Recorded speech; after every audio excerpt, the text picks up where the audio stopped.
టీమిండియాతో 2 టెస్టులు 3 టీ20 మ్యాచ్ల సిరీస్లు ఆడేందుకు బంగ్లాదేశ్ భారత్కు వచ్చింది. ఈ క్రమంలో ఇరు జట్ల మధ్య తొలుత చెన్నైలో టెస్టు జరగ్గా రోహిత్ సేన 280 పరుగుల తేడాతో జయభేరి మోగించింది. అనంతరం రెండో టెస్టు కోసం ఇరు జట్లు ఉత్తరప్రదేశ్లోని కాన్పూర్కొచ్చాయి. ఇక్కడి గ్రీన్ పార్క్ స్టేడియంలో భారత్ బంగ్లా మధ్య శుక్రవారం మ్యాచ్ మొదలైంది. టాస్ గెలిచిన టీమిండియా తొలుత బౌలింగ్ ఎంచుకుని బంగ్లాను బ్యాటింగ్కు ఆహ్వానించింది. ఇదిలా ఉంటే టీమిండియా బంగ్లా మధ్య రెండో టెస్టుకు వేదికైన గ్రీన్ పార్క్ స్టేడియం అంటే కోతులకు బాగా ఇష్టమట. గ్రౌండ్ ఖాళీగా ఉన్నప్పుడు గుంపులుగా అక్కడికొచ్చి ఆటలాడతాయని స్థానికులు అంటున్నారు. అంతేకాదు మ్యాచ్ సమయంలోనూ ప్రేక్షకుల వద్దకొచ్చి తినుబండారాలు, వాటర్ బాటిల్స్ ఎత్తుకెళ్లిన సందర్భాలు ఉన్నాయట. ఈ నేపథ్యంలో భారత మ్యాచ్కు ముందు ఉత్తరప్రదేశ్ క్రికెట్ అసోసియేషన్ కొండముచ్చులను హ్యాండిల్ చేసే వ్యక్తులను సంప్రదించినట్లు తెలుస్తోంది.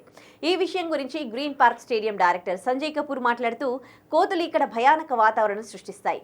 అందుకే వాటిని కట్టడి చేసేందుకు ఇక్కడికొచ్చే వాళ్లకు భద్రత కల్పించేందుకు కొండముచ్చులను తీసుకొచ్చామని పేర్కొన్నాడు. కాగా గ్రీన్ పార్క్ స్టేడియంలో అంతర్జాతీయ మ్యాచ్లకు కొండముచ్చులు కాపలా కాయడం ఇదే తొలిసారి కాదు.